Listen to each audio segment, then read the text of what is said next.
नमस्कार, यह है योर मनी, एक ऐसा शो जो बदलता है आपके सपनों को हकीकत में। लेकिन सपनों को हकीकत में बदलने के लिए कहां निवेश करना है, कितने समय के लिए करना है, ये जानना भी बेहद जरूरी होता है। निवेश ही नहीं, इंश्योरेंस में कितना कवर होना चाहिए, इंश्योरेंस पोर्टफोलियो में कितनी और कैसी पॉलिसी होनी चाहिए, कंप्लीट पोर्टफोलियो बनाने के लिए क्या बातें जरूरी, इन सब पर क्या राय होती है। योर मनी में आज हमारा फोकस है आपकी पूरी फाइनेंशियल प्लानिंग पर, जहां हम देंगे आपको इन सभी सवालों के जवाब। आपके साथ मैं हूं विपिन भट्ट और आज हमारे मेहमान हैं वाइज इन्वेस्टमेंट एडवाइजर्स के हेमंत रुस्तगी। हेमंत जी, बहुत स्वागत है आपका प्रॉपर्टी यहां पर योर मनी में।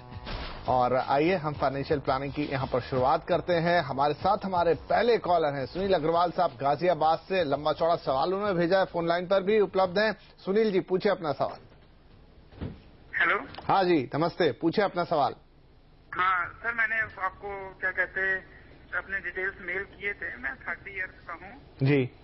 Can you hear me? हाँ जी, बिल्कुल। मैं 30 इयर्स का हूँ और मुझे अपनी फाइनेंशियल प्लानिंग के लिए पता करना था। इन्वेस्टमेंट शेयर किया है, इसी साल से मैंने 50,000 रुपीज अपने पीपीएफ अकाउंट में डालना चालू किया है। मेरे पास BSC, black rock top 100, ICICI blue focus blue chip और एचडीएफसी मिड कैप अपॉर्चुनिटीज है। 1,000 रुपए की सिर्फ मंथली इस पे 2011 से चल रही है।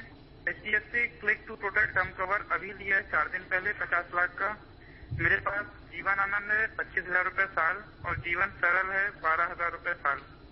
इसके अलावा मेरी कुछ 2006 से पॉलिसीज हैं। नॉर्मली 5-6 हजार रुपए प्रीमियम की थी। मनी बैक, जीवन बीमा गोल्ड और आनंद, जो मैंने टैक्स बचाने के लिए ले ली थी। तो अभी मेरा सबसे पहला क्वेश्चन ये है, क्या जो एलआईसी की पॉलिसीज 2006 से मैंने लेके रखी थी उनसे मैं बाहर आ जाऊं और उन पैसों को अपने पीपीएफ में जो भी रिटर्न है वो डाल दूं? सेकंड, रिटायरमेंट के लिए एनपीएस में इन्वेस्ट करूं कि जो नॉर्मल इनकम डेप्ट फंड है उनको कंटिन्यू कर सकूं मैं? जी सुनील जी, बढ़िया है। पहले तो ये बताइए कि ये इन्वेस्टमेंट करना और इस तरह का पोर्टफोलियो बनाना आपकी हॉबी है क्या? जी नहीं, मैं आपका शो एक्चुअली 2008 से देख रहा हूँ और ये मुझे बहुत ही अच्छा लगता है। सबसे पहले मैं स्टॉक्स में इन्वेस्ट किया था, जिससे कि मुझे लॉस हुआ। फिर आपके शो से ही मैंने म्यूचुअल फंड चालू किया। ये सारे इन्वेस्टमेंट जो मेरे चलिए, बहुत ही बढ़िया है। मेरा तो पूछने का तात्पर्य ये था कि आपने इतना लंबा चौड़ा पोर्टफोलियो बना लिया है तो एक पैशन की जरूरत होती है उसके, लेकिन अब ये पोर्टफोलियो कितना सही है, कितना वाजिब है, सही दिशा में जा रहा है कि नहीं, यही सबसे इम्पोर्टेंट बात है। हेमंत जी उसके लिए हमारे साथ है। हेमंत जी, बढ़िया तो पोर्टफोलियो इनके पास, लेकिन अब आप बताइए कि कितना बैलेंस्ड है। देखिए, सबसे पहले तो मैं कहूंगा कि इन्होंने जो अभी जो शुरुआत की इन्होंने, मुझे लगता है बिल्कुल सही स्टेज पे हैं। उनकी उम्र है करीब 30 साल और रिटायरमेंट प्लानिंग की बात कर रहे हैं तो करीब 30 साल और हैं। और इसके बीच में इनके पास इतना समय है कि जो भी इनके गोल्स हों, चाहे वो शॉर्ट टर्म हो या मीडियम टर्म हो या लॉन्ग टर्म हो, उनको अचीव करने का मुझे लगता है इनके पास काफी सारा समय है। तो आई थिंक बिल्कुल मेरा ये मानना है कि सुनील, आपकी जो शुरुआत है वो बिल्कुल सही है। लेकिन और आपने जो एक्चुअली जो प्रोसेस तो शुरू कर दिया, लेकिन मुझे लगता है कहीं ना कहीं जो पूरा प्रोसेस जो होना चाहिए फाइनेंशियल प्लानिंग का, उसमें कहीं ना कहीं थोड़ी चूक हुई है। उसके बारे में हम आपसे बात करते हैं। सबसे पहले तो क्या इन्होंने, जैसे हम फाइनेंशियल प्लानिंग की बात करते हैं तो हमेशा जो एक इंपॉर्टेंट फैक्टर होता है रिस्क मैनेजमेंट। राइट।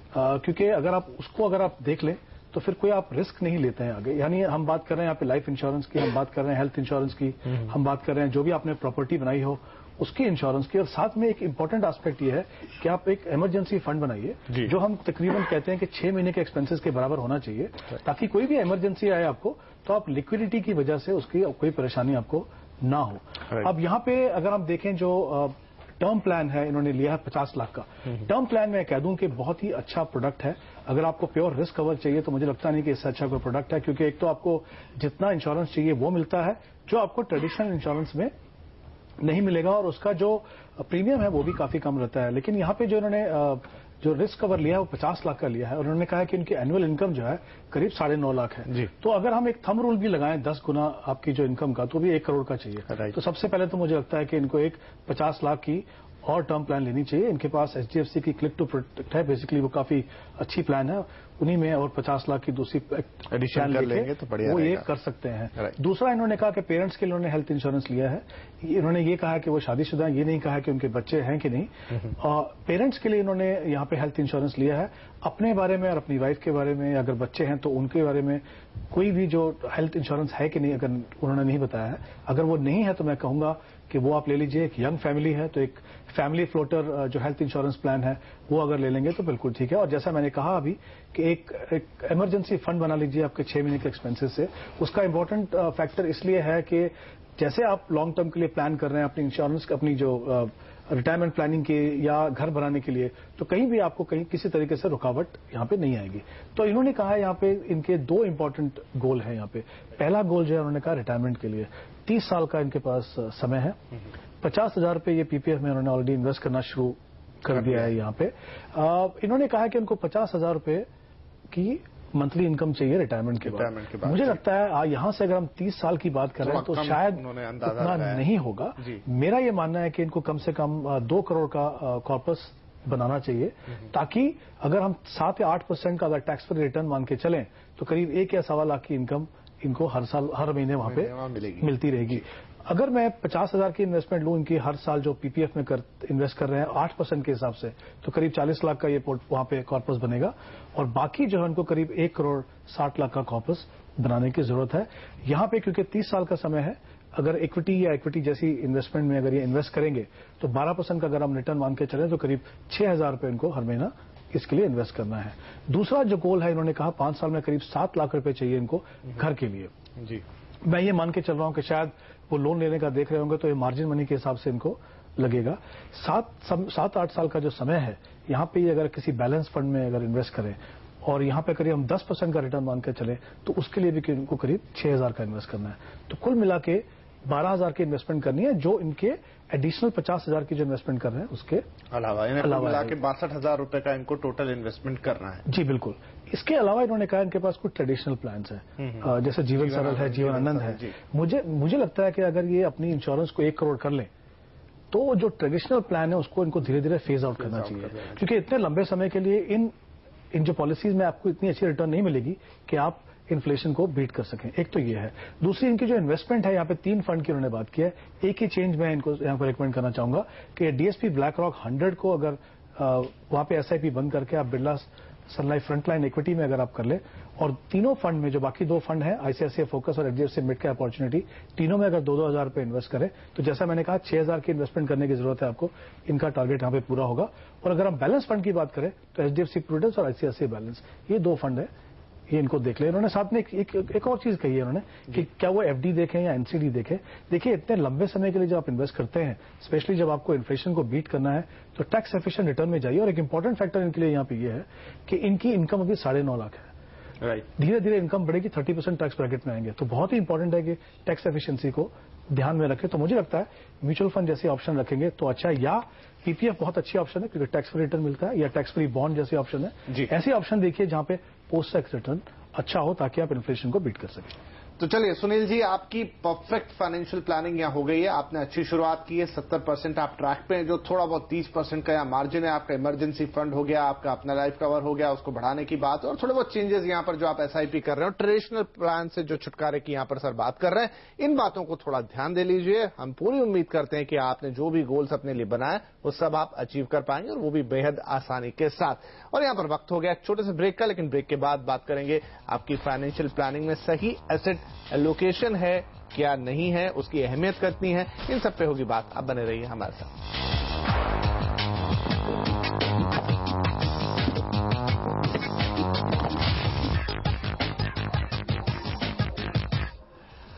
एक बार फिर स्वागत है आपका योर मनी में। आज हम कर रहे हैं आपकी पूरी फाइनेंशियल प्लानिंग, और हमारे साथ बने हुए हेमंत रुस्तगी। तो आइए तुरंत आगे बढ़ाते हैं सिलसिले को। सबीर सिद्दीकी साहब हैं अब हमारे साथ, राजस्थान से फोन कर रहे हैं। सबीर भाई, पूछे अपना सवाल। हेलो। हाँ जी, हेलो। हाँ सबीर जी, आवाज आ रही है आपको हमारी? आप सवाल पूछें। हाँ जी, अभी आवाज आ रही है। बेसिकली और आप अपने टीवी का वॉल्यूम, हाँ सबीर भाई, लेकिन एक रिक्वेस्ट है कि टीवी की वॉल्यूम कम कर दीजिए, नहीं तो दो बार आवाजें आएंगी, कंफ्यूजन होगा। टीवी का वॉल्यूम कम कर लीजिए, टीवी ऑन रहने दीजिए और सवाल आगे बढ़ाइए। जी जी, टीवी का वॉल्यूम अभी मैंने कम कर दिया। तो मैंने अभी सिप लगा रखा हूँ 6000 का, और जो मैंने मेल किया आपको, तो मेरा ये मतलब सिप सही है या मुझे कुछ चेंज करनी है इसमें? जी, तो आपने एसआईपी किया हुआ, यहाँ पर आपकी सैलरी जो हमारे पास डेटा है करीब 40,000 रुपए आप कमाते हैं, 19,000 रुपए आप बचा लेते हैं। रिटायरमेंट के लिए 2021 तक आप 25 लाख रुपए जोड़ना चाहते हैं, और जो आपके निवेश हैं ICICI Pru, pro dynamic fund growth, ICICI Pru balance growth, ICICI Pru blue chip, DSPBR top 100, और जो आपने निवेश किए हैं एसबीआई डायनामिक, काफी लंबा सा पोर्टफोलियो है आपका। गोल्ड फंड भी हमें इसमें दिखाई दे रहा है। आप कितना लगाते हैं? पूरे 19,000 रुपए लगा देते हैं इसमें? नहीं, इसमें तो मैं 7,000 लगा रहा हूँ अभी। 7,000, लेकिन आपका लक्ष्य है 21 लाख रुपए के लिए। यहाँ पर आप जोड़ना चाहते हैं रिटायरमेंट के लिए 25 लाख रुपए 2021 तक। तो आइए हेमंत जी से पूछते हैं कि आपने जो भी ये फाइनेंशियल प्लानिंग की है सही है, आप अपने लक्ष्य को पा पाएंगे या आपको थोड़ा सा दिशा में परिवर्तन करने की जरूरत है? हेमंत जी क्या सलाह होगी? देखिए, इन्होंने कहा कि इनका एक ही गोल की इन्होंने बात की है। इन्होंने कहा कि रिटायरमेंट प्लानिंग करना चाहते हैं, 8 साल 2021 की बात कर रहे हैं कि रिटायर होना चाहते हैं, और करीब 25 लाख का कॉर्पस चाहिए। तो यहाँ पे अगर हम देखें तो टारगेट हो गया आपका 25 लाख, और आपका जो टाइम होराइजन है वो है 8 साल। अब 8 साल का टाइम होराइजन एक्चुअली देखा जाए तो ठीक है, पर इतना ज्यादा अच्छा नहीं है, बहुत लंबा नहीं है कि आपको बहुत ज्यादा रिस्क ले सके, क्योंकि एक स्टेज पे है जहां पे 8 साल में इनको रिटायर होना है। अभी अगर हम इनकी इन्वेस्टमेंट को देखें इस समय पे, तो एक बोल रहे हैं कि 7,000 रुपये पीएफ में इन्वेस्ट कर रहे हैं, जो उनके प्रोविडेंट फंड है वहां पे जा रहा है। 2,000 रुपये ये इन्वेस्ट कर रहे हैं रेकरिंग डिपॉजिट में जो बैंक में जा रहा है, और 7,000 रुपये इन्वेस्ट कर रहे हैं म्यूचुअल फंड में। म्यूचुअल फंड के अंदर इनका पोर्टफोलियो थोड़ा सा मिक्स है, 500 रुपये गोल्ड में जा रहे हैं, कुछ पैसा डेट फंड में जा रहा है, और बाकी पैसा जो है इक्विटी में जा रहा है। अगर ये सारी इन्वेस्टमेंट इस गोल के लिए हो रही है, तो मुझे लगता है कि जो बैंक में जो रेकरिंग डिपॉजिट कर रहे हैं वो उसके लिए सही ऑप्शन नहीं है, क्योंकि एक तो बैंक में रिटर्न आपको कम मिलेगा, दूसरा टैक्स एफिशिएंट रिटर्न नहीं है, यानी टैक्स देने के बाद शायद आपको 4 या 5 या 6% मिलेगा, जिससे आप डेफिनेटली आप 8 साल की जब इन्फ्लेशन की बीट करने की बात करेंगे तो आप नहीं कर पाएंगे। तो मुझे लगता है ये जो 2,000 है जो इन्वेस्ट कर रहे हैं आरडी में, वो एक इनके एग्जिस्टिंग फंड है आईसीआईसीआई बैलेंस फंड, उसमें 2,000 रुपये बढ़ा दें, क्योंकि लगता है इतने समय के लिए, 8 साल के समय के लिए बैलेंस फंड एक काफी अच्छी ऑप्शन है। ऑफकोर्स कुछ इक्विटी फंड भी हो सकते हैं यहाँ पे। तो एक तो ये हो गया, दूसरा 7,000 रुपये ईपीएफ में डाल रहे हैं, वो एक तो बहुत अच्छी ऑप्शन है, क्योंकि वहां पे टैक्स फ्री रिटर्न आपको मिल रहा है। 7,000 रुपये जो बाकी इनकी जो इन्वेस्टमेंट हो रही है म्यूचुअल फंड के अंदर, जैसा मैंने कहा, वहां पे कुछ पैसा जो है वो डेट फंड में जा रहा है। 8 साल के लिए अगर आप एसआईपी से इन्वेस्ट कर रहे हैं, तो डायनेमिक बॉन्ड फंड जैसा फंड जो है मुझे लगता नहीं वो सही ऑप्शन है, वहां से उनको डेफिनेटली बंद करना चाहिए। और गोल्ड फंड में 500 रुपये है, ना तो वो आपको किसी तरीके से मदद करेगा, ना ही वो किसी तरीके से आपको इन्फ्लेशन के अगेंस्ट हेज देगा, क्योंकि बहुत छोटा सा हिस्सा है आपके पोर्टफोलियो का, तो वो बंद कर सकते हैं। डीएसपी ब्लैक रॉक 100, जैसा मैंने पहले भी शो में कहा, एक अच्छा फंड है, लेकिन कभी कभी हमें देखना पड़ता है कि हमारे ऑब्जेक्टिव जिसके लिए हम इन्वेस्ट कर रहे हैं वो कौन सा सुटेबल है। तो वहां पे एक फंड, जैसे हमने पहले भी कहा था, बिरला फ्रंटलाइन इक्विटी, यहाँ पे ये ऐड कर लें। तो ये, हालांकि उन्होंने ये नहीं बताया कि इनकी जो ईपीएफ के अंदर बैलेंस कितना है, लेकिन मैं ये मान के चल रहा हूं कि जो भी बैलेंस इनका पहले है और जो इन्वेस्टमेंट जो अभी कर रहे हैं, 25 लाख रुपए जो है उनको अचीव करने में कोई दिक्कत इशू नहीं होना चाहिए। चलिए, तो सिद्दीकी साहब जो चेंजेस यहाँ पर बताया हेमंत जी ने वो कर लीजिए, और थोड़ा सा बैंक में रिकरिंग डिपॉजिट है उससे हट जाइए, और अपने जो पोर्टफोलियो में बाकी का आपका एसआईपी लगे हुए हैं उनमें जो चेंजेस है वो भी यहाँ पर आपको बता दिए किस तरीके से अब आपको अपने पोर्टफोलियो को डिजाइन करना है। हालांकि 8 साल का वक्त है, थोड़ा लिमिटेड टाइम है, लेकिन अगर आप हेमंत जी की सलाह से यहाँ चलते हैं तो पूरी उम्मीद करेंगे कि 25 लाख रुपए 2021 में आपकी पॉकेट में होंगे। और यहाँ पर वक्त हो गया एक और छोटे से ब्रेक का, लेकिन ब्रेक के बाद बताएंगे पोर्टफोलियो में कैसे करें बदलाव, कितने रखें फंड। आप बने रहिए हमारे।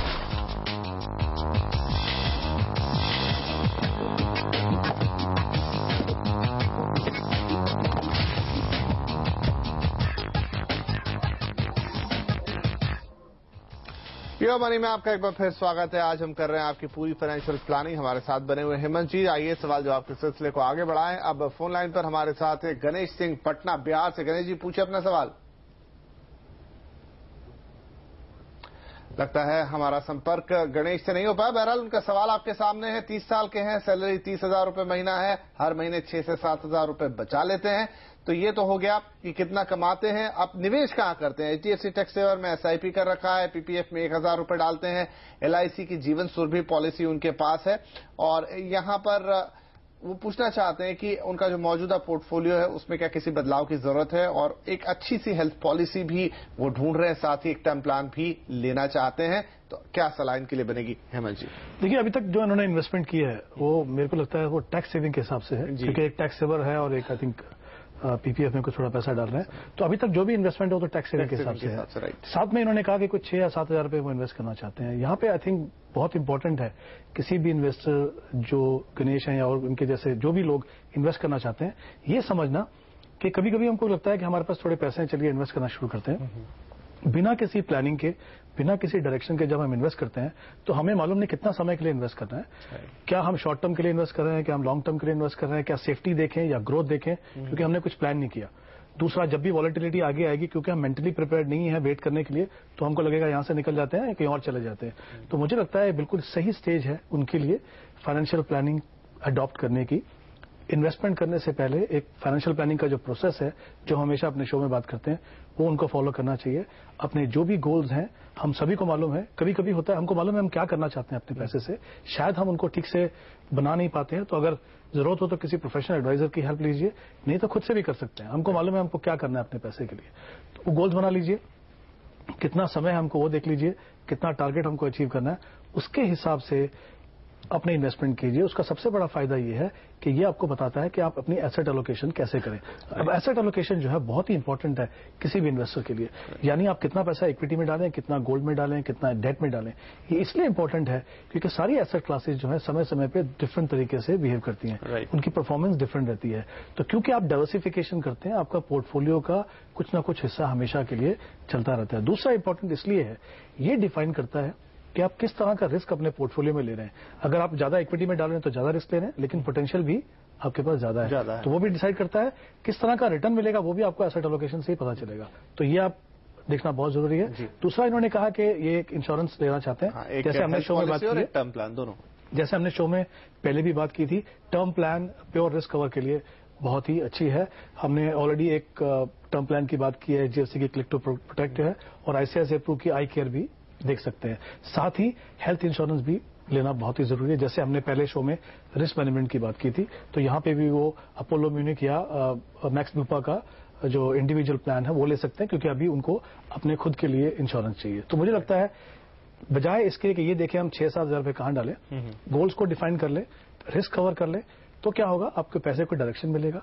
जिस तरीके से जो पैसा इन्वेस्ट होना चाहिए वो होगा, आप मेंटली प्रिपेयर्ड रहेंगे वॉलेटिलिटी के लिए, लॉन्ग टर्म में आपको काफी अच्छी ग्रोथ मिल सकती है। चलिए जी, तो यहाँ पर आपके लिए यही सलाह जो आपने मांगा था, टर्म प्लान कौन सा लें और इंश्योरेंस कौन सा लें, वो तो बता दें, लेकिन ज्यादा महत्वपूर्ण, ज्यादा बड़ी सलाह आपके लिए ये कि अपने पैसे को यूं ही मत कहीं लगा दीजिए, उसके लिए प्रॉपर प्लानिंग कीजिए, एसेट एलोकेशन कीजिए, और फिर रफ्ता रफ्ता एक लक्ष्य बनाइए और उसकी तरफ बढ़िए। और उस बीच अगर आपको जरूरत पड़ती है किसी सलाह की, तो हम आपके लिए हैं ही। फिलहाल हेमंत जी, बहुत शुक्रिया, आप आए और आपने हमारे दर्शकों को महत्वपूर्ण सलाह दी। योर मनी में आज के लिए इतना ही, लेकिन आपसे लगातार मुलाकात होती रहेगी योर मनी में, और करते रहेंगे आपकी फाइनेंशियल प्लानिंग। फिलहाल के लिए दीजिए इजाजत, नमस्कार।